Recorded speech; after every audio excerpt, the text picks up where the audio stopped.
You're listening to a Roddenberry podcast. This episode of Mission Log is sponsored by Rocket Money. Stop wasting money on things you don't use. Cancel your unwanted subscriptions by going to rocketmoney.com/missionlog. That's rocketmoney.com/missionlog, rocketmoney.com/missionlog. Mission Log, a Roddenberry Star Trek podcast, episode 522, Living Witness.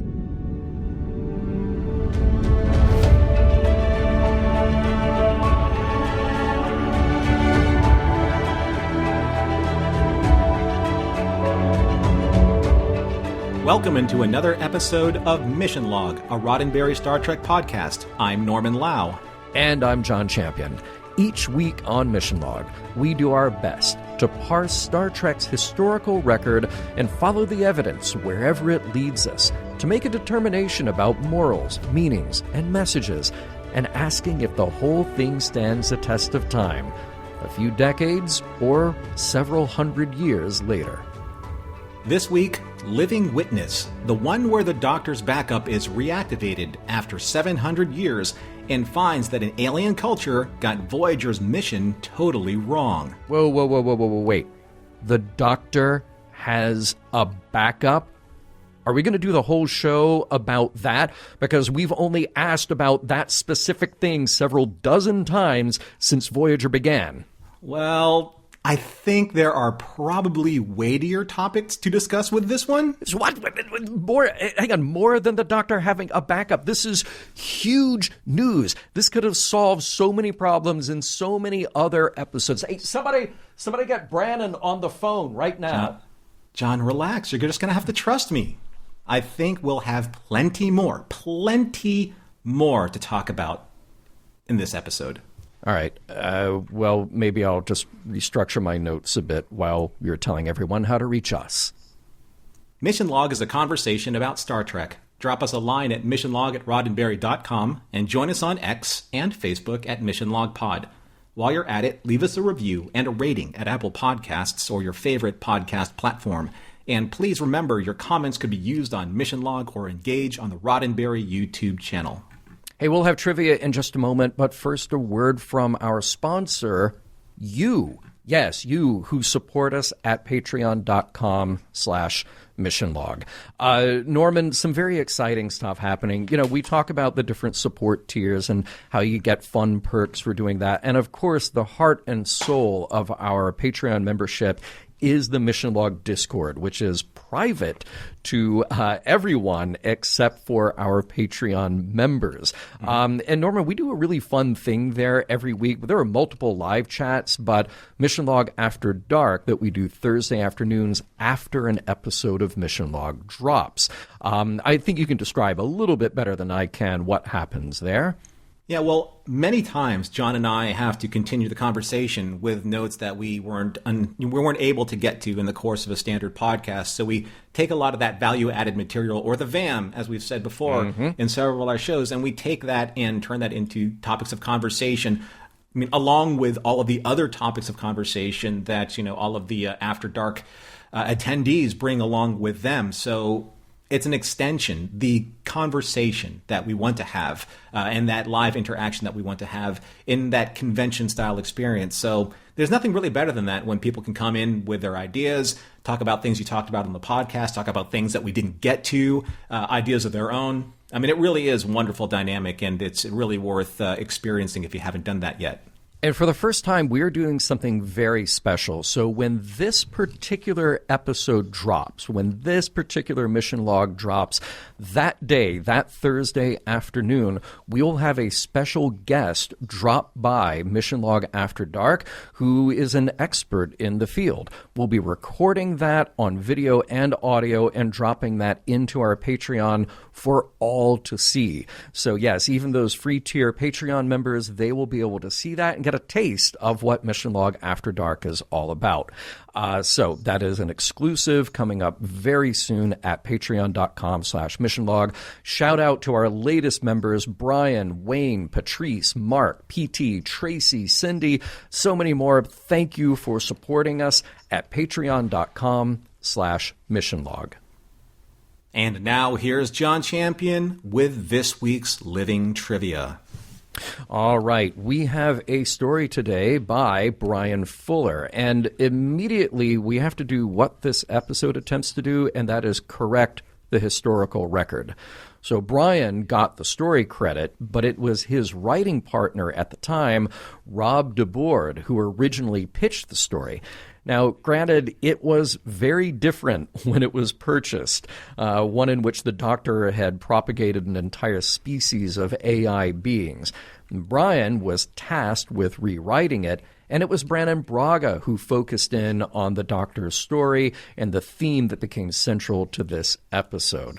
So for the teleplay credit, that goes to Bryan Fuller, Brannon Braga, and Joe Menosky. The three of them broke the story and were fascinated with the conceit of the Doctor stuck in some kind of futuristic museum. And once that idea was solid and agreed upon by the three, it was still Bryan who was given the lion's share of the workload. This episode was directed by Tim Russ, and this is just cool whenever we see a Star Trek actor who goes through the informal director training program on the show and then gets the big chair. Now, Tim, like pretty much every director, didn't know what episode would be assigned to him. But it did take a few years of learning all the ins and outs of production. Then, much to his surprise, his name is picked to direct. Now, unlike a lot of his fellow cast members, this is the only episode for the franchise that he directed. But don't worry, Tim used what he learned here, and he has had quite a robust directing career ever since, easily alternating that with his acting work.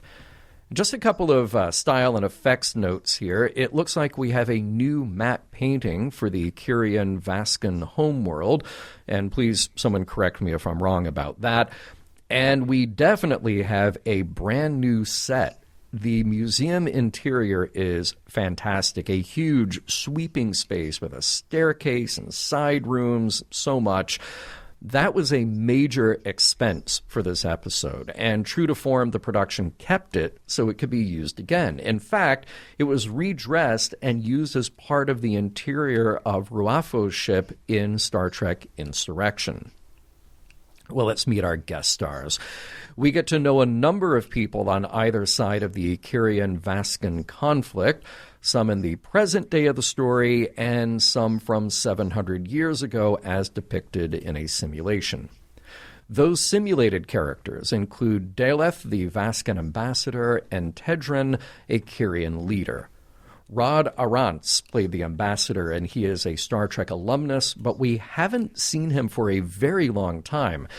Back in the second season of TNG, when Lwaxana dropped by in Manhunt, Rod played the holographic bartender Rex, who Lwaxana took a liking to. Tedran is played by Brian Fitzpatrick, who is new to Trek as of this episode. He's been making TV appearances since the late 1980s, and he had a long-running gig on the MTV show Punk'd every time they needed someone to play an LAPD officer. This is Brian's only Trek appearance so far. In the present day of the episode, mostly in the Kyrian Museum, we meet three arbiters. Two of them are credited, Craig Richard Nelson and Marie Chambers. Craig was a guest on TNG's third season in A Matter of Perspective, and his career kicked off when he debuted in the 1973 film The Paper Chase. Marie only has a dozen appearances in front of the camera, starting in the late 80s with a guest spot on Murder, She Wrote. She did make more genre appearances than Voyager alone and turned up on episodes of Babylon 5, The X-Files, and Angel, where she made 3 appearances at the tail end of her professional credits. There's a Vascan patron at the museum who speaks up and challenges the curator.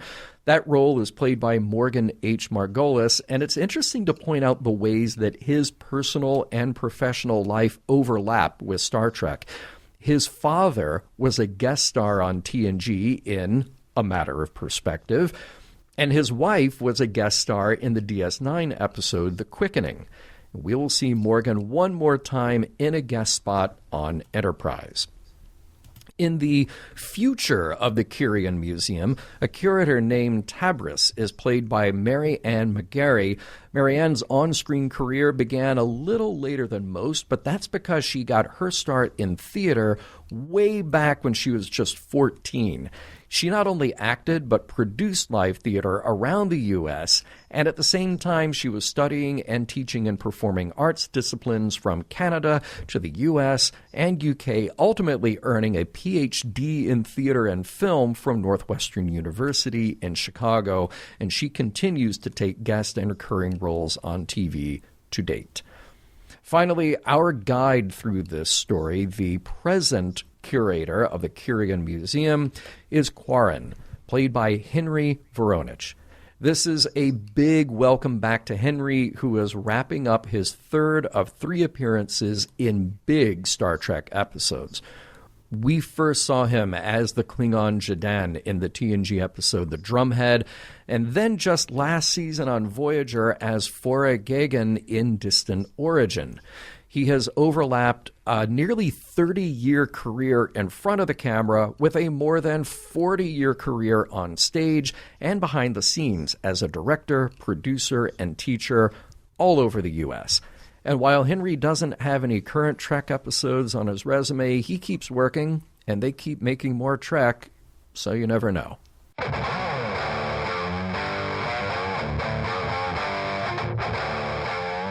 Welcome to the Delta Quadrant. If you ever looked at an EMH Mark I and thought, that belongs in a museum, it's your lucky day.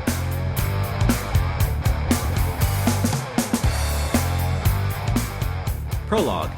In a very dark and ominous ready room, Captain Catherine Janeway stands before the Vascan ambassador Daleth. She is clad in a uniform complete with a black turtleneck and black leather gloves, sporting a far shorter and militaristic hairstyle. Daleth, who needs her help, is willing to trade sensitive information about a stable wormhole, potentially Voyager's means home, for Janeway's cooperation in dealing with the Kirians, his neighboring enemies. Janeway agrees to his terms but warns Daleth that there are no half measures involved. True to her warning, Janeway orders the positronic android Doctor to fire biogenetic weapons on the helpless and unsuspecting Kirian population on the planet below. At least that's what the view screen shows under the narration of Quarren, the curator of the Museum of Kirian Heritage, who regales a crowd of patrons regarding how the warship Voyager changed the very course of his planet's history 700 years ago. Act 1. Returning to Quarren's holographic simulation, he continues to explain to both Kirian and Vascan onlookers how Janeway's use of extreme and ruthless tactics led to the darkest day in their history, especially those tactics that deployed the Borg, Talaxian, and Kazon forces assimilated during warship Voyager's rampage through the Delta Quadrant. Quarren's simulation continues with Janeway demanding her crew, especially her tactical officer Tuvok, to increase the already impressive death toll by continuously firing on the Kirian population. Meanwhile, in sickbay, First Officer Chakotay and Lieutenant Harry Kim are in the midst of torturing a Kirian infiltrator who is far more susceptible to the android doctor's organ-liquefying toxin than the brutal physical torture that Harry inflicts on this prisoner. After the doctor confirms that the location of the Kirian rebel leader Tedrin is correct, Janeway orders a full-scale attack on his rebel stronghold. However, before Chakotay and Tuvok are dispatched with their assault team, warship Voyager is hammered by enemy fire, allowing a small group of rebels to beam aboard their ship. Nonetheless, Janeway dispatches 7 of 9 and her drones to do what the Borg do so efficiently: neutralize and assimilate. Shortly thereafter, Tedrin and his rebel leaders are captured and brought before Janeway, who becomes judge, jury, and executioner as she guns both of them down from behind while they kneel. Daleth can only stand by and watch, speechless and terrified at Janeway's resolve. At least that is what Quarren's simulation has recreated in what he believes is the most accurate detail, marking the moment that began the systematic annihilation of the Kirian dynasty with 2 million killed in a matter of days. Would you like to know more? Act 2. As Quarren encourages his audience to disperse and examine all of the artifacts and relics from his warship Voyager exhibit, he advises the young Kirian to be wary of touching a photonic torpedo casing for fear of exploding it. Just kidding, Timmy. You see, these are relics of our history and need to be respected.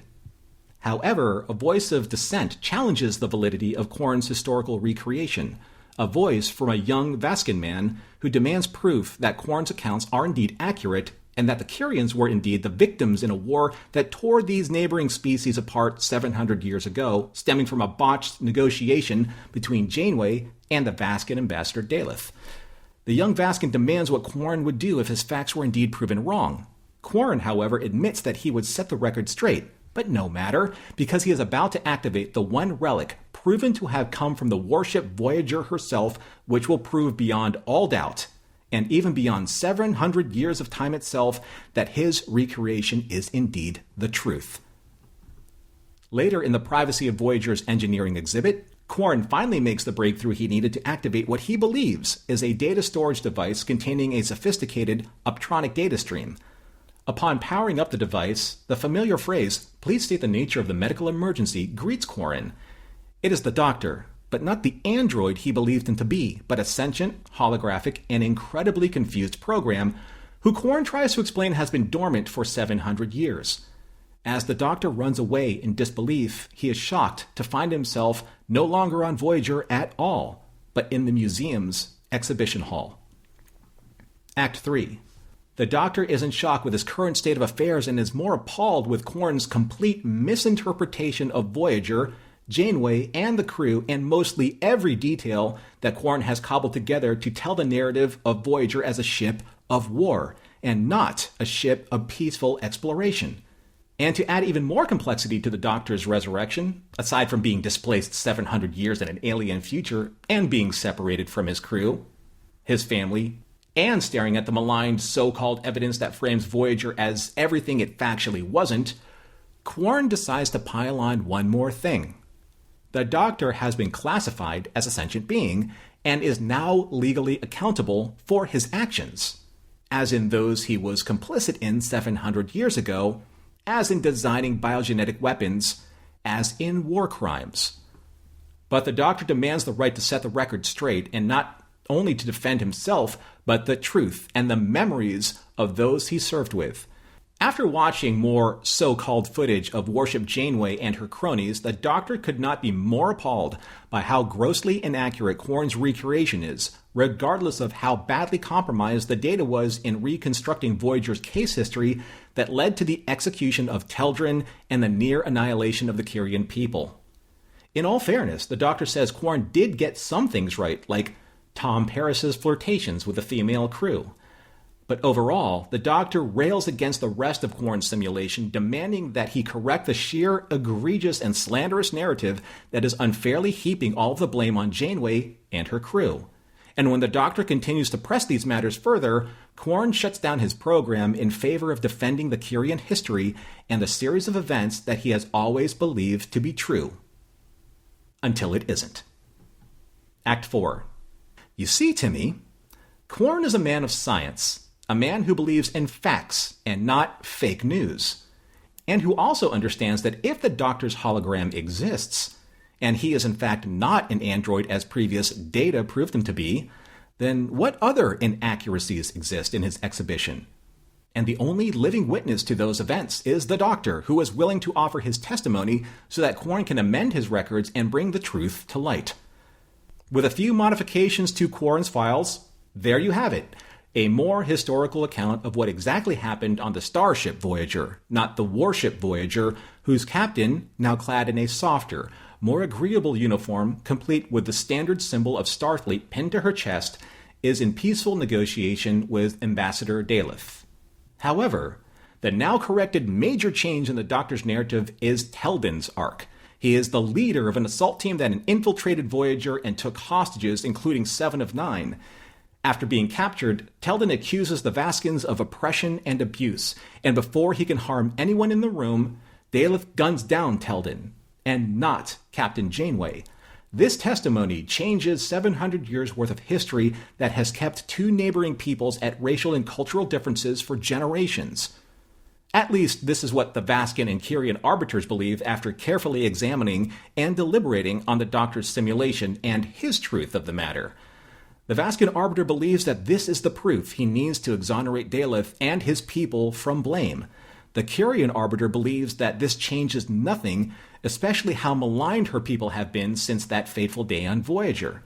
The Doctor believes that the tricorder in the exhibition hall is the key to proving what kind of energy weapon killed Teldin. Starfleet, meaning Janeway, or Vaskin, meaning Daleth. Afterwards, the Doctor is still concerned that the Arbiters and their tribunal are still going to have him stand trial for war crimes, even though the facts presented to them, regardless of their authenticity or accuracy, are solely the events as told from their perspective of, as the Kyrian Arbiter stated, one who is simply protecting himself from prosecution. Suddenly, the museum finds itself under attack by a posse of Vascan insurgents led by the very young man who confronted Quarren earlier. Act 5. Armed with an assortment of weapons, including pipes and photonic grenades, the Vascan rioters destroy everything they can in sight. Schematics of warship Voyager, 700-year-old technological artifacts linking that fateful day to the violent present, and possibly even the one piece of evidence that the Doctor needs to prove his and Daleth's innocence, his medical tricorder. With every passing moment, Quarren brings the Doctor up to speed on the volatility still brewing between the Vascan and Kyrian people, and the recent attack on the museum is perhaps the sound of war drums once again. The Doctor simply cannot bear to be the reason that more innocent lives will be lost. After all, he is, by design and by oath, sworn to do no harm or let harm come to another, and is willing to have Quarren delete his file so that the truth is never known, so that neither side can blame another for what can no longer be proven. But Quarren pleads with the Doctor and convinces him that there is nothing more important than the truth, and that is a conviction they both must share in order to pursue what may lead to war, but also prove to be the first step to a lasting peace. At least this is how the museum creator describes the pivotal moment of their history as viewed by both Kyrian and Vascan spectators alike, in a new museum and exhibit chronicling how Quarren, a Kyrian scientist, and a holographic Doctor brought an end to the conflict between two peoples, and the Doctor who eventually left to find a family, or at least the memories of them, after they finally made the long voyage home. The end. Well, thank you, Norman, for going deeply into the historical record. There's a lot there. Yeah, there is. It's a very dense episode for sure. It is very, very dense. Even just trying to get from point A to point B, there's a lot of detail. And let's get into those details right away. Yeah. Man, what a job just plunging you right into this altered reality. Just big, big changes immediately to tip you off. Yeah, I mean, I love Janeway's aesthetic. I loved the black turtleneck, the black gloves. She's like framed in the window in the blackness of space. I mean, yeah. You know, both you and I know this movie very well, but the answer, John, really is none more black when it really comes to asking that question, right? That is correct. The other question that hasn't been answered yet, though, why hasn't this uniform been more popular in Star Trek convention cosplay? Thank you. Right? That is really the question of the day. The other question is, did you see the Kazon security guard walk across the screen at the very beginning of the episode on the bridge? Just little details like that were so interesting. Love it. Yeah. Very cool. Another little tip-off here is at the end of the teaser, fire at will, followed by hail them, which I guess is the version of shoot first, ask questions later that this version of Starfleet does. Yep. It was, going back to the Kazon on, and, I guess Quarren says it is safe to assume that they, Voyager, interfered with many other cultures. And in reality, just ask any of those other cultures, the reputation that Voyager has in the Delta Quadrant, not always the best, but, not always for these reasons. Right. And look, if you need any further tip-off, a smiling Vulcan is always reason to sit up and take notice. And, man, Tim just plays that moment perfectly. I mean, he has a handful of scenes, obviously, as a director. But what he does is so economical and efficient for the screen time he gets. That smile was chilling. It was so great. Yeah. He's so good. He's so good. So good. Cut to the scene of Harry and Chakotay abusing their inmate there. And The way those lines were written were just so good, and relying on Chakotay's, I'm a gentle man, and using, like, I'm saddened that this happened to you. Yeah.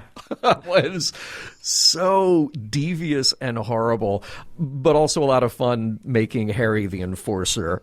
Right. I mean, yeah, good stuff. So in the references that we have made about this character, he's Lieutenant Harry Kim.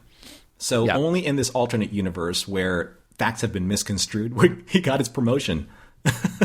Right. That's it. That's how you know it's an alternate universe. So Quarren, he got a lot of things right. He got the whole Chakotay or Chakotay is a peaceful native first person, and he has the facial tattoo, which looks more Maori than any type of North American first person, but doesn't get the uniform or comm badges at all, right? I know.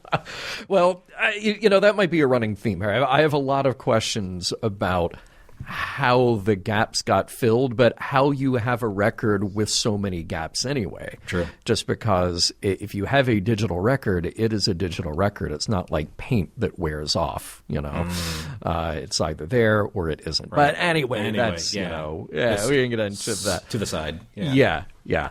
Good thing that they kept Seven of Nine's fully Borg costume. Right. I was kind of surprised to see a return of that. That was cool. And her cronies. She had Borg cronies. Yeah. Under her and command. Building an army of them to fit Janeway's passions here. Yeah.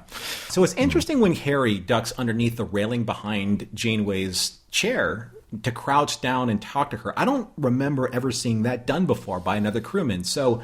Oh, yeah. Dare I say, John, is this the Kim maneuver? Ooh. Nice. Because saying the Harry maneuver is something completely different. Family show. I know. Let's keep that rating high, right? Yeah. Hey, kid, hands off the expensive Star Trek props. Regardless that it's a photon torpedo that I guess disarmed. That was a fun little moment. But yeah, just kid, don't touch the props. So you may have noticed that I brought a couple of Hey Timmy moments into the recap. I love the Hey Timmy just moments. for you, John. So thank you. Please tell me that you wrote headcanon about the curator saying to Timmy about the photon torpedo something around the lines of, like, an airplane, like, have you ever seen a torpedo before? No, sir, I've never been in a museum before. Do you like movies about gladiators? Have you seen a crone Kyrian naked? So don't get all upset, folks. This is Airplane, the Abrams Zuckerberg movie. I love Quarren's line. The evidence is all around you, that he says to the Vasek who is not buying it. And I love the simplicity of that one line because it reveals the whole story. Because the evidence is literally just static props around which they have had to build this whole narrative. Right. And I thought that, again, talk about a story that is so complex, and yet the dialogue is very efficient. Yes. The moments in this episode are very efficient to get across what needs to get across. Is it me, or are most of the Kyrians very light-skinned and light-haired, and most of the Vaskins very tan-skinned and dark-haired? Notice that. And I thought the Vaskins also had a little bit of a vaguely Cardassian look, just doing the kind of scaly stuff. Right. But Just an observation. I love their version of a holodeck simulation with a window from the outside. Yeah. I thought that was kind of a cool conceit. The camera move on that was very good. Oh, so good. Yeah. So good. I think you're only afforded one of those in the episode, but it's so nice. By the way, if I can just return to an earlier theme here, there's an EMH backup module. It's kind of mind-blowing, right? Just thought I'd point that out. Yeah. Yeah. Mm-hmm. Yeah. Harry could have used that a little while ago. When he was, tinkering, trying to build a new one, and that was just not happening, You pay attention to these things, don't you? I do occasionally. It's like I should do a whole podcast about it. There's a line that Quarren says when he reawakens the EMH from that backup module. He says, "Nothing in here is real." Okay, but Quarren just said that he would use period tools from the simulation in order to enable the backup data. Right. Okay, so that's an interesting observation for that. Yeah. But after watching the episode, when he says nothing in here is real, it's a simulation, Yeah. I said, it's a nice play on words here, but it's almost kind of like a bit of foreshadowing, especially getting to the end of the episode where we know that even Quarren himself isn't real and just a simulation. Yeah. I mean, that kind of blew my mind. For an episode that has many Twilight Zone moments, like that was the final, like the kicker. Ooh, we jumped ahead. That's so I know, good. but it's the bookend of that scene. Yeah.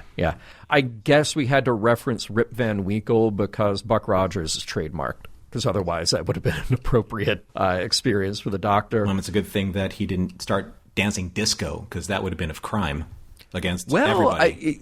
He just needs something a little funky to bring it out of him. Yeah. Mm-hmm. Speaking of crimes, charges of war crimes for being a sentient life form. So this is the price you pay for being granted said sentience, because it goes both ways, right? You get the good and the bad. If you can think it, you're responsible for it. Yeah, right. I thought it was again such a minor thing, such a blip in the script, but whoa, does that open up like a whole other line of thought in this episode? Blip in the script. That's a good album name. Blip. Oh, that is good. Blip in the script. You guys can have Very it. techno. That's our little gift in this episode. Yeah. George, shooting your own computer with a phaser. That weird power move by Janeway, but sure. Sure. When you gotta get attention, you do what you gotta do.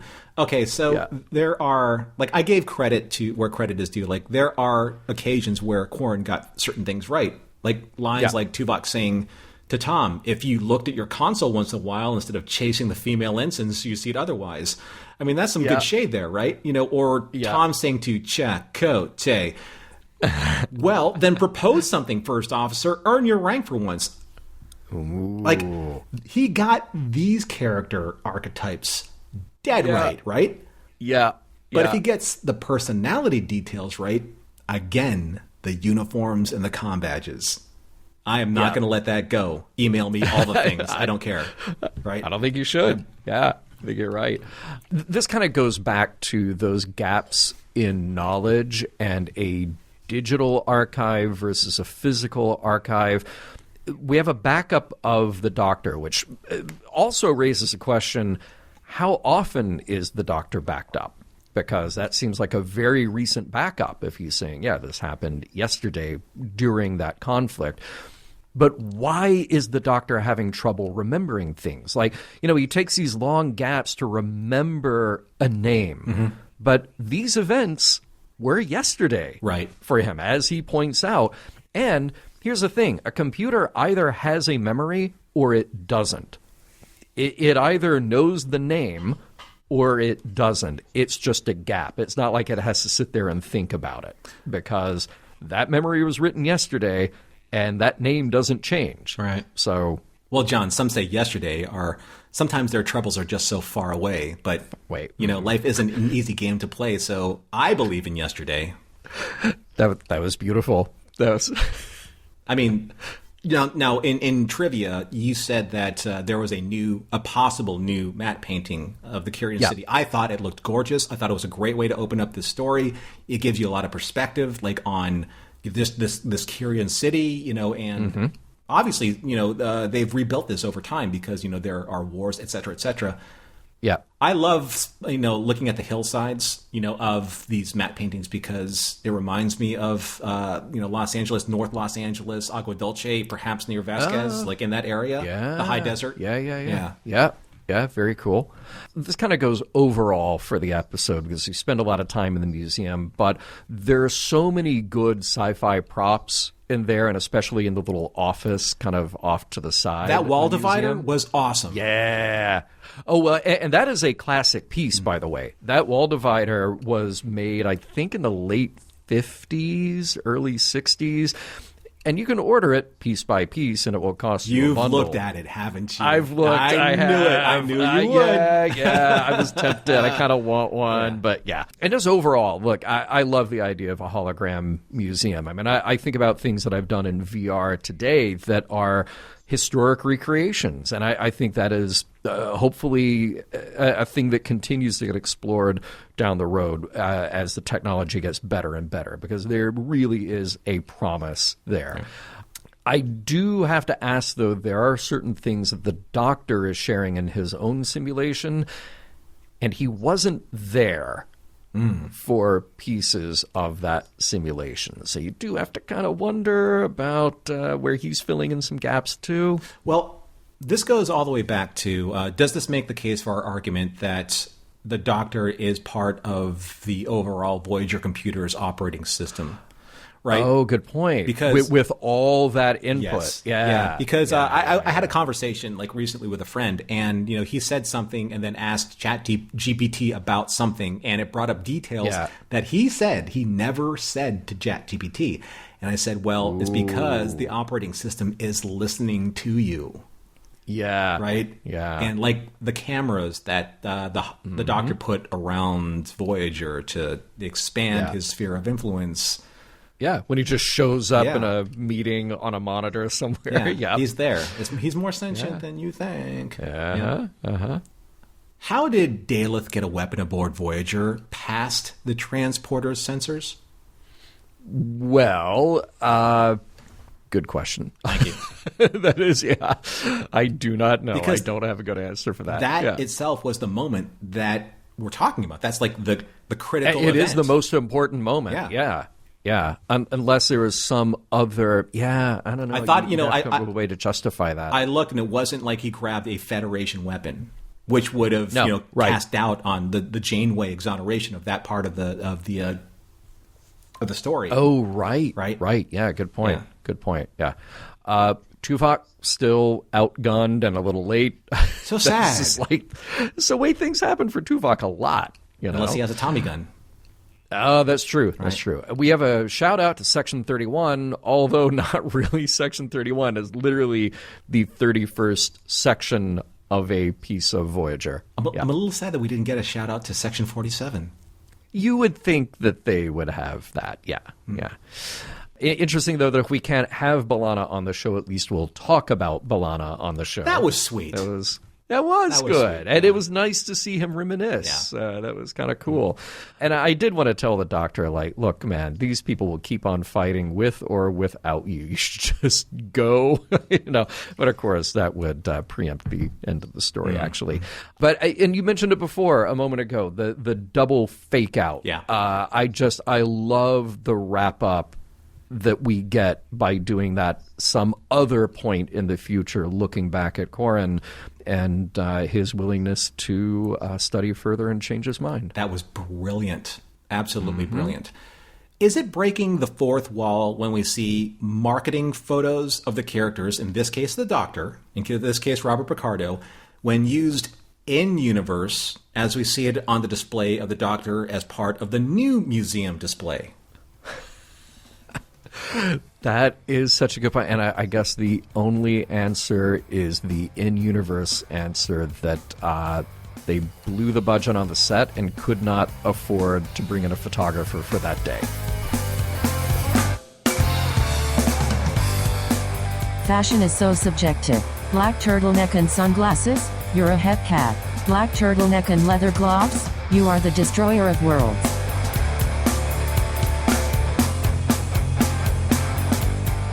We'll get right back to Living Witness after a word from this week's sponsor, Rocket Money. I have been trying to save money for, not just a little while, a long while. It seems like all the time I'm thinking, what could I do to save money so I could spend that money on maybe something else, something I prefer. But it seems like the old bank account just gets stuck. You try, and then you look back at it and go, wait a minute, there's still money draining out of my account. But thankfully, you and I all know about Rocket Money now, and we know to give it a try, because it turns out that you and I both have a ton of subscriptions. We have all been paying for things that we forget about. And what Rocket Money does, comes along and helps you cancel some of those subscriptions, and then the net result, you start to see that bank account balance go a little bit up and a little bit up and a little bit up, and suddenly it all adds up. So finding time to balance and juggle those different aspects of your bank account, your finances, that's a difficult thing too. And at the end of a busy week, maybe the last thing that you or I want to do is spend time budgeting. Well, no, that's where Rocket Money comes in, because Rocket Money can go the extra mile and do that legwork to help you cancel your old subscriptions and, well, sometimes even lower the cost of your existing subscriptions.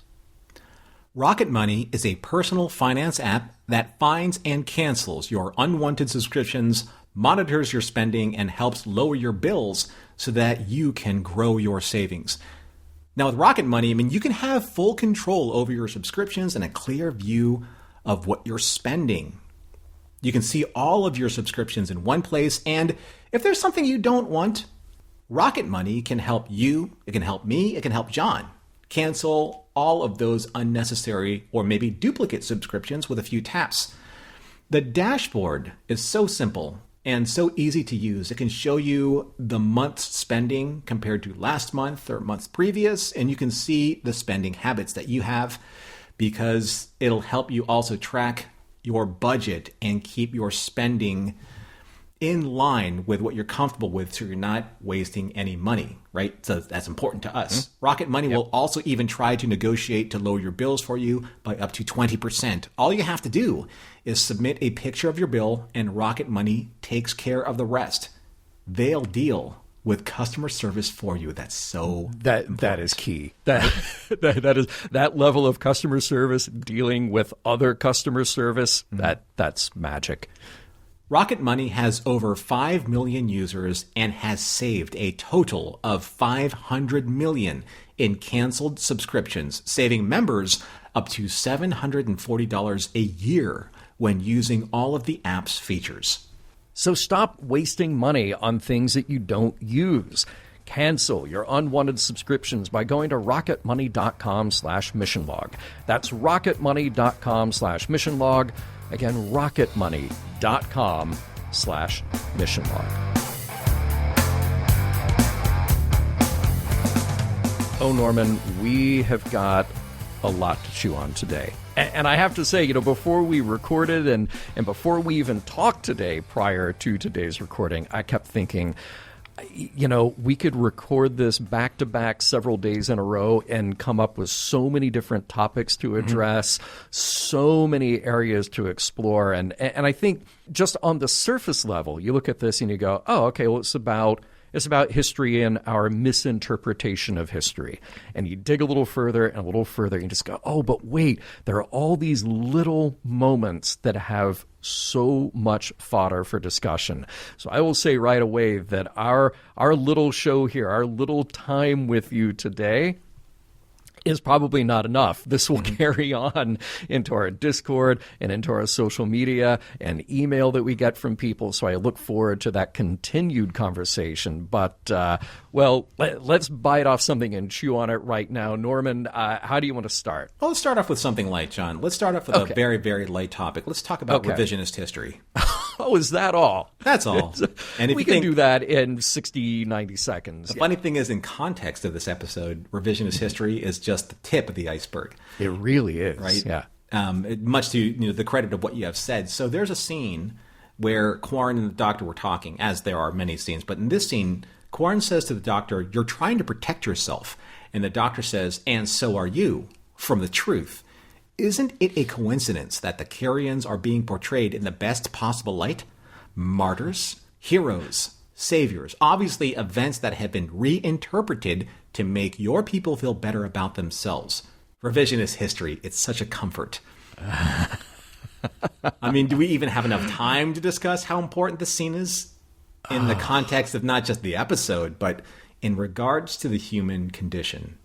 Well, see, what I hope this episode does, and in particular a scene like that, is that it is so easy for us as the audience to see those scenes on the simulated warship Voyager and say, well, that's not right. They obviously got these things wrong. All of these details are completely wrong. All right. And for us, that's very apparent. But as soon as you get to a scene like this, I think it's pretty fantastic in a script like this to be able to turn it around and say, okay, but wait, if you're doing the opposite, if you were doing the other thing here too, then you are just as guilty by painting yourselves as the heroes, the martyrs, the saviors, etc., by whitewashing your own history.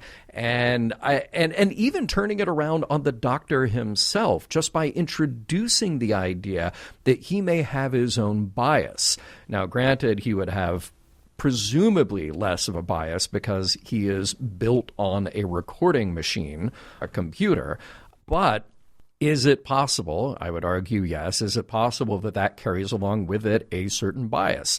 So I think it's wonderful, absolutely incredible that we get to approach something as complex as this with just a few well-placed lines and a few very well-placed scenes.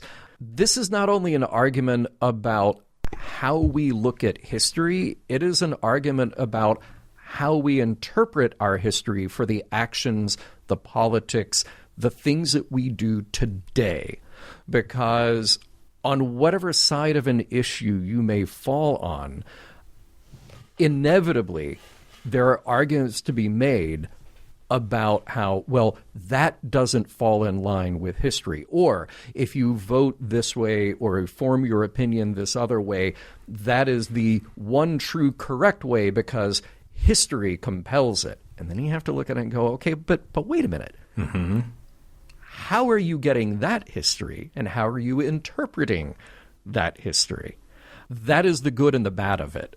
The good and the bad of it is that we will never have a truly 100% accurate glimpse into the past. We simply can't. Mm-hmm. There's no possible way. But what we have to do is use a preponderance of information to hopefully make good decisions. All right, I want to throw it back to you because I'll kind of carry this in a slightly different angle too. Well, I think one of the most important focal points in this episode is the interpretation of truth. What is truth? And whose truth serves who, right? And there is a famous saying, I'm not exactly sure who penned it, but it is, in the nomenclature of science fiction, and it is known that in war, the first casualty is the truth, right? Mm-hmm. Because we are still dealing with a war, between these two peoples. I believe this is the most pivotal scene in this episode. Mm-hmm. But then again, if I actually watch the episode again, I'll probably find another pivotal scene. Yeah, right. So the Kyrian Arbiter, this is after watching the Doctor's interpretation of the events in question. The Kyrian Arbiter says, we shouldn't be listening to this hologram. I want him arrested and charged for the crimes we know he committed. And the Vascan Arbiter said, that's not your decision to make. And the Kyrian said, no, it's not, is it? I'm only on this commission because you needed a token Kyrian. And Quarren says, please, this isn't about race. And the Kyrian says, it's always about race. Mm-hmm. You seize every opportunity to keep yourselves in power. And this brought up to me probably the strongest reference I think that I can bring to this discussion from in the context in the vernacular of Star Trek as a series as a whole. Mm-hmm. At the end of the original series, in the episode Let There Be Your Last Battlefield, Uhura says about the conflict between Bella and Lokai, it doesn't make any sense. And Spock says, to expect sense from two mentalities of such extreme viewpoints is not logical. Sulu says, but their planet's dead. Does it matter now which one's right? Spock says, not to Lokai and Bele. All that matters to them is their hate. Uhura says, do you suppose that's all they ever had, sir? Kirk says, no, but that's all they have left. Yeah. And because these two scenes illustrate the two sides of a truth, which side is right? Ultimately, one side will eventually suffer at the hands of the other because the truth has been so buried by so much hate and misunderstanding and death that these are the only actual truths they have left. Right? Yeah. So it's interesting then that you are, and this whole episode is about this word truth, whether it is truth in quotation marks or truth with a big capital T. And we have to parse what is truth with a capital T and what is truth because it is a believed truth. It is the thing that is kind of propagated and shared and rarely ever questioned. There's a scene toward the end where I asked myself for a moment if the Doctor is right when he's trying to make this appeal to Quarren and say that there is more at stake than the truth. The Doctor is trying to take this, I guess his position is maybe he's trying to be a bit more hands-off, remove himself from the emotion and volatility of it, saying, no, there's more at stake here than truth. What difference does it make? What matters is today. Mm-hmm. And I think that is a very real and believable kind of reaction to have to something like that. Although I think very clearly the episode is saying that the Doctor's reaction there is wrong. Not that his having the reaction or the impetus for the reaction is wrong, but actually following that course would be the wrong thing. All you have to do is jump forward a few years and realize that exposing and dealing with the truth is truly the only way to go. I think that is an important thing here, but I do think we can understand that kind of very reactionary position. Like, well, wait, that was something that happened in the past. Let's let bygones be bygones. We don't need to relive that. We can just find a better way forward. And there is something very appealing about that. But I think also burying the truth, trying to hide it in something that is a little fluffier, a little more appealing, also doesn't do any good. And apparently the Doctor learns that lesson here because he does stick around after this, last skirmish that we see with Quarren. And we don't know how many years it is when we get to our next stop in the future. It is at least 6 because we know that Quarren died 6 years ago from that perspective. But who knows? Or I'm sorry, that Quarren lived 6 more years after that, the dawn of that latest skirmish. Yeah. But I was glad that they put those words in the Doctor's mouth, but I was also glad that they didn't let things off that easily. Right. Yeah. Because I think we needed that. I think we needed that opinion expressed, but then I think we also needed the turbulence that would come after these truths being exposed to then show us, no, you have to go through a truthful, wide-eyed look at your own history before you can actually get to the other end. And I guess what we have to surmise is that for a good 700-year period, what we had is the suppression of this other point of view. What we had is the total rewriting of that history. Mm-hmm. And we've brought this topic up before on Mission Log. We've talked about the attempt to destroy or erase ideas and the things that make someone uncomfortable. It sort of goes on the theory that, well, if you can just shoot enough of the people with bad ideas, or if you can just suppress enough of what contradicts your preferred worldview, then everything will be okay. Right. And that's sort of the delusion that these people have been living under for 7 centuries, because that is a lie that is so easy to swallow. There is no statute of limitations on the truth, as far as I understand. No. Right? No. The truth is like a fact, like a scientific fact. Right. And I'm glad that you brought up the scene with the Doctor, because I brought up that scene myself. And I love that you and I have seen this and created, our notes independently of each other, because some of the finer points, and the points that really make the most robust impacts on us in terms of this discussion are really here now in our just, what we see as being the highlights, of this episode, of which there are many. And it's very, very difficult to try and, disseminate. But in terms of the truth, this episode has brought up like a lot of different interpretations or references, or inspirations of previous episodes. As I've mentioned before, I brought, let that be your last battlefield. But when it comes to the truth, it brought about the first duty from the Next Generation. Of course, yes. Right? Yeah. And this is what Captain Picard said to Wesley in the first duty. The first duty of every Starfleet officer is to the truth, whether it's scientific truth or historical truth or personal truth. It is the guiding principle on which Starfleet is based. And if you can't find it within yourself to stand up and tell the truth about what happened, you don't deserve to wear that uniform. And I hear that directed at the Doctor at that moment. Yeah. When he's like, you know what, just turn me off. No one needs to know the truth because the facts be damned. Names, dates, places, all of that's open to interpretation. It doesn't matter. It does matter. It does matter. It does matter. And you, Doctor, are the one who's responsible for making that matter because you're the only one that was there at the time to make the truth viable and real.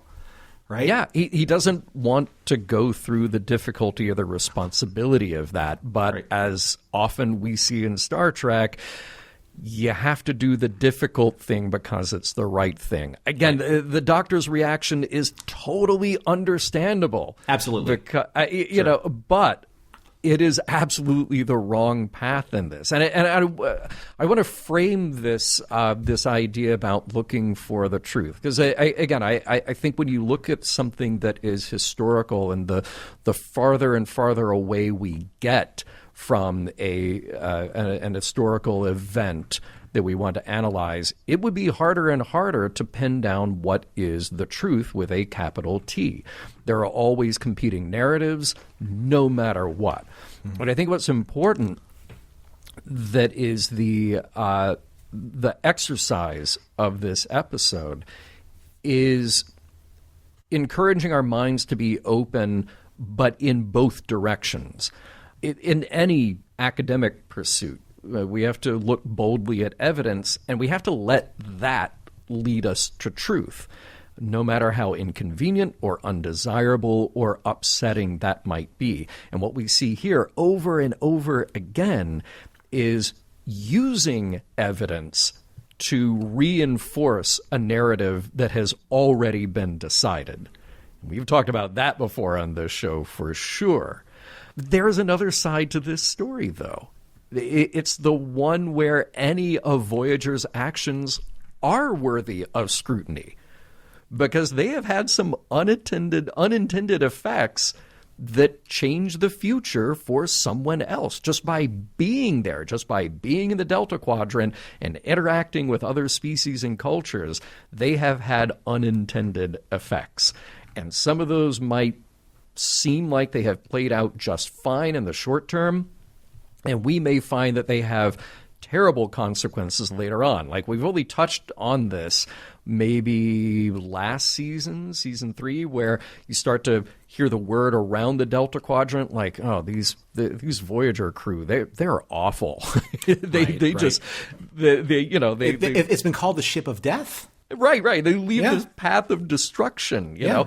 So I like the idea that this episode brings that we have to look at our own history that way. And we need to be open-minded to the idea that we certainly do not have all the facts. Again, ever. In looking at something historic like this, we need to understand that sometimes there are bad actors who make bad decisions, and then there are other circumstances where people do the best they can at the time, given limited knowledge or limited resources, and maybe they make things worse. And we need to afford them a little bit of grace the way that we would hope that others would afford us that when they look back in 50 or 700 years at where we are now. Folks, you can hear just by the sheer tone of his voice that John is just getting started. He is literally the tip of the iceberg. And if you would like to hear more about our conversation, of which there will be more of, please visit patreon.com/missionlog and consider joining us there, subscribing to us, and then joining us on the Discord, where we will continue this conversation on our Mission Log After Dark conversation that we have live every Thursday night for all of our patrons. We hope to see you there.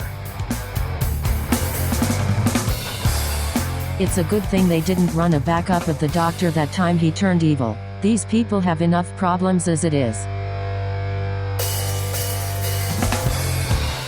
Well, not for lack of trying. We have come to the end of this episode because there are so many difficult topics to talk about, John. There are so many different layers to this episode.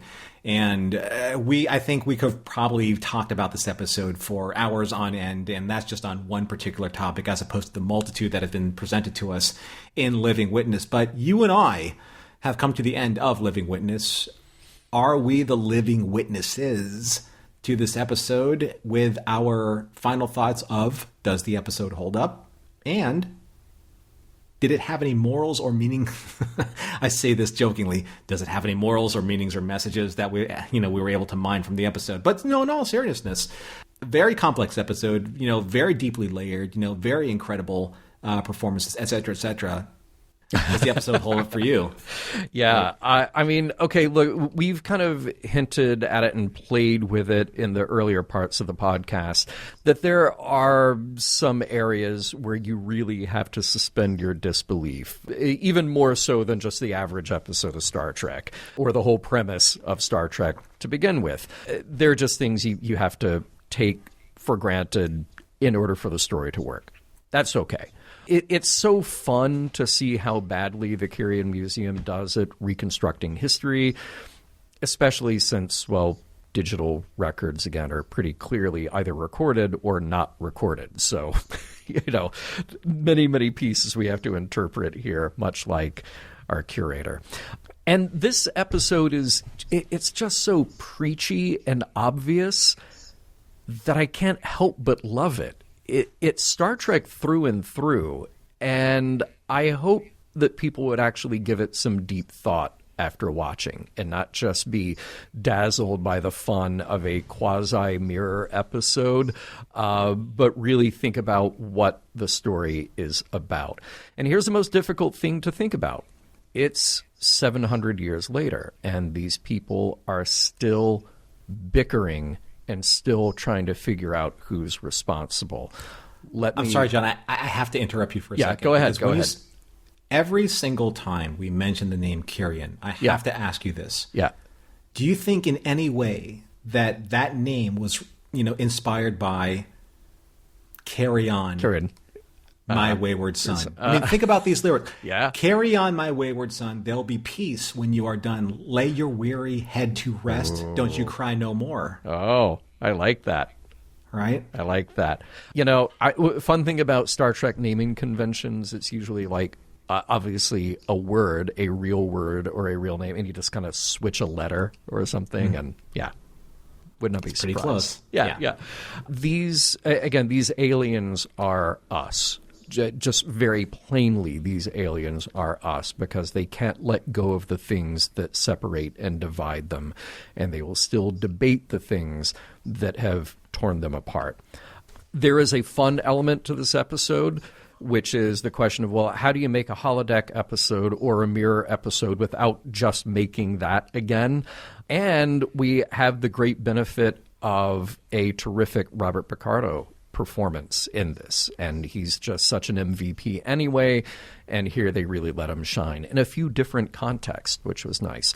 Speaking of actors, I like seeing more than two aliens in an episode of Voyager. It's not quite DS9 levels of background, but at least there's a little more texture here. And how cool is it that Henry Voronich played Quarren and also played the scientist Foray Gagan in Distant Origin? That is just perfect bookending. These two characters are just so conflicted about the truths that they explore that if they didn't plan it that way, oh my God, what kismet that they landed on that with this actor. Design and style choices are perfect. Tip of the pointed ear to Tim Russ for directing this perfectly. And most importantly, I think it's valuable to let this show not land in just one place with a you see Timmy moment or two, but rather just give us so many interesting ideas to ponder. And we'll have more of that in a moment. But first, Norman, how does this one hold up for you? You may want to sit down, folks. Okay. To before I get into this, because this may not be the response that you may be expecting, but I have to be honest. I think this might be one of, if not the most important episodes in Voyager, if not in all of Star Trek. Whoa. Yeah.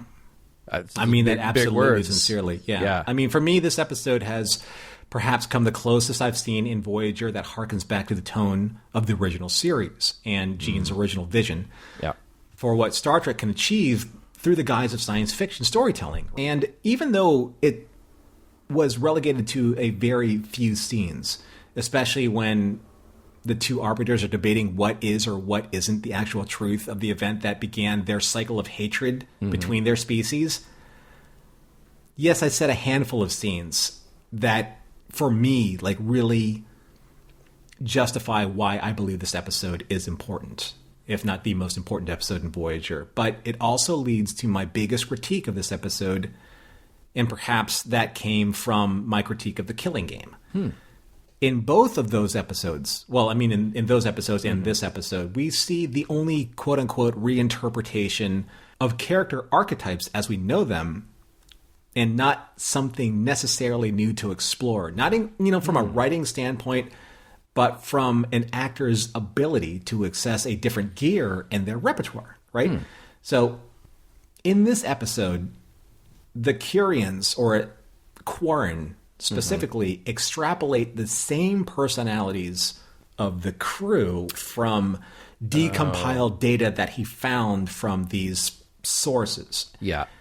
And obviously they're darker to serve a purpose because the data is insufficient, but they are still very similar to the archetypes of the characters that we know. I mentioned before that Tuvok insults Tom Paris for being, a skirt chaser, quote unquote.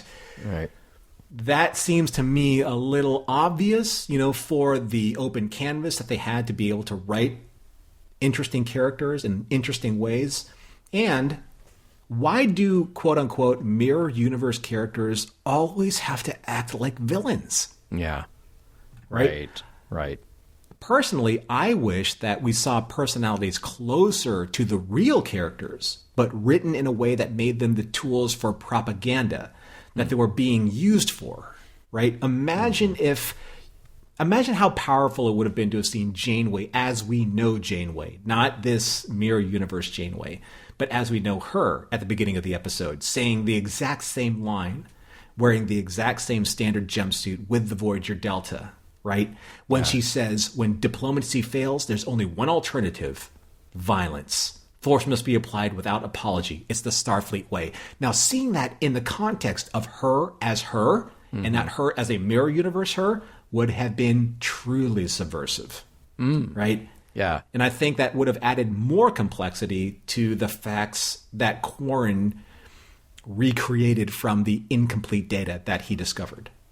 Yeah, I see where you're going with that. It's very interesting, and I doubt that Star Trek at this time could have been that subversive. It's a great idea.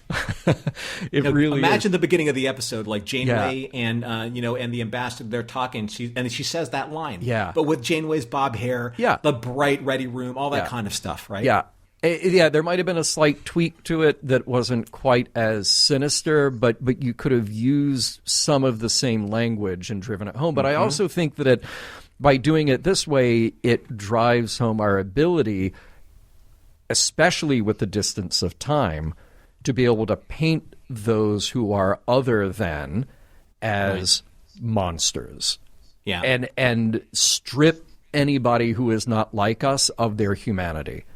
And especially easy for these aliens to do that to some freshly arrived aliens, that now you can pin all of your negative feelings, all of the negative traits, just pin it all on them.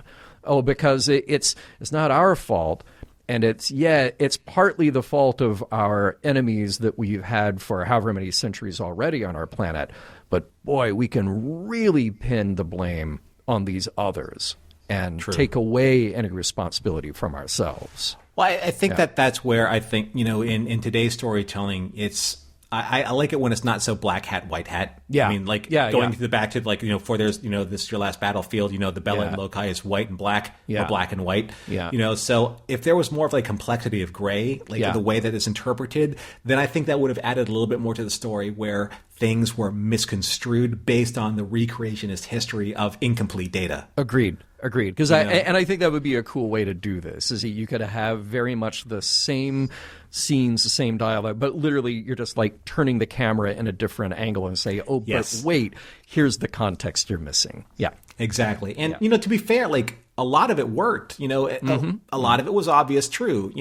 Well, I mean, especially to an audience that has seen like every mirror universe, up to this point from TOS to DS9, even yesterday's Enterprise, if you want to like throw that into like the interpretation of a quote unquote mirror universe. But all that being said, none of my personal critiques take away from the sheer magnitude of ideas that this episode posits and how the central theme of revisionist history is a concept that has shaped and is continuing to shape our world and how we know it, or rather, as we're going into morals, meanings, and messages, how the victors want us to know it. Okay, well, that's the perfect lead-in to the morals, meanings, messages here. And I'll keep mine kind of short and sweet. I mentioned it before in Quarren's approach to evidence, in that we have an object lesson in confirmation bias. Quarren, through really no fault of his own, it is the culture in which he is raised, is fitting evidence into the narrative that he knows. And it seems like the only narrative that he knows. And he's just looking for that quote-unquote evidence to continue to add those pieces of the puzzle, but he already knows what the final picture looks like in his head. He already has decided. And the important thing about evidence is that you follow evidence to whatever conclusion that evidence leads, and he learns that. He learns that toward the end. Norman, you mentioned a moment ago about the world that our victors want us to know, and that is the old phrase that history is written by the victors. And not only is that true, but it should reinforce how important, how critical it is that we're not just picking up our history from the victors, but we are making a concerted effort to understand our history from the people who are on the other side of the equation, too. That is, I think, that is something that in the modern era we are getting better at, but I will not say we're the best at that. I think that is always a moving target. It is always a goal that those who are studying history seriously and studying with the intention of understanding truths rather than feeding a narrative, that they actually look for any and all interpretations and pieces of context to fill out our picture of the past. And this is why I love history, because it is an intellectual exercise to put yourself into another time and to try to understand and extrapolate from decisions that were made and how they impacted others over the course of time. This might seem very kind of insignificant, but I saw a meme not long ago that I thought really had a great point that is perfectly parallel to this episode. And that meme says, education isn't memorizing that the Nazis killed 6 million Jews. Education is understanding how millions of ordinary Germans were convinced that it was required. By the way, before I get any letters, comments, etc., yes, I am quoting that meme directly, and I understand that beyond the 6 million Jews, there are also between 6 and 12 million others who were slaughtered by that particular regime. I'm just going on specifically the version of this that I read. But I think the heart of that, the point of that idea is so important, that history is not memorizing numbers and dates, although there is part of that goes along with it, but the value of history is learning and understanding context. It is about creating those connections between point A and point B and point C, and understanding the very complex factors that drive and result from understanding that history. Norman? History is written by the victors. I think I've heard that. Yeah, might makes right. The strong do what they can, and the weak suffer what they must. I mean, I'm glad that we write our notes independently, because this episode is so strong that it leads us to the same conclusion. We all know these phrases, and now we can add what the Vascan Arbiter said in the climax of this episode. Today's problems are not at issue here. This is about history. This is one of the most profound lines of dialogue that reminds me how brilliant Voyager can be in the pantheon of Star Trek series. What the Vascan said is true and monumentally ironic. The problems that he says are not the issue here. They are the byproducts of a history that not only has been obscured, but in that obfuscation, perhaps the Vascans used this as their opportunity to be the dominant species of their world. Which brings me to a concern about a modernization about that axiom, history is written by the victors. Or putting it in other words, fake news. This has given a very dangerous voice to an even more dangerous and extremist group of people who simply choose their version of the truth based solely on what they want, and not what was or what is the actual truth. Perhaps this is the reason why the human race is so deeply interested in time travel stories, and why time travel stories like, whether it's H.G. Wells' The Time Machine, or Doctor Who, or Highlander, or Back to the Future, just to name a few, I believe it's because we want to see the truth with a capital T. Not just what we've read. Not just the facts as we know them, but the actual truth. Did Alexander the Great conquer the majority of Asia? Did the Council of Nicaea recreate Christianity to serve Constantine's version of law and order through religion? Did Lee Harvey Oswald actually shoot JFK? How do we know any of this history actually happened as it happened? Or was it all recorded by those who needed to use those events in order to shape a future that they either believed was needed or necessary? My favorite writer, J. Michael Straczynski, wrote, quote, "Understanding is a three-edged sword. Your side, their side, and the truth." End quote. I hope someday that the only winner in the struggle to preserve history is the actual truth. Mission Log is produced by Roddenberry Entertainment. If you'd like to support us directly, you can do so at patreon.com/missionlog for early access to shows and the Mission Log Discord. Our website is missionlogpodcast.com, and for more Star Trek news and discussion, visit trekmovie.com. On the next Mission Log, Demon.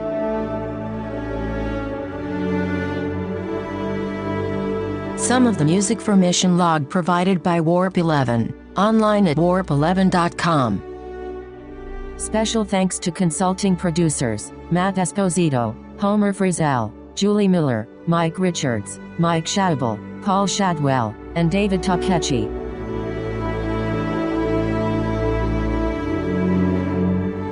So the moment we discovered that the Doctor has a backup, we found out at the same time that the Doctor doesn't have a backup anymore.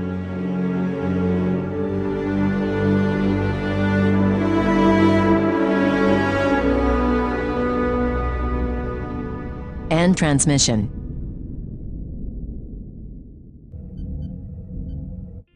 This is a Roddenberry podcast. For more great podcasts, visit podcast.roddenberry.com.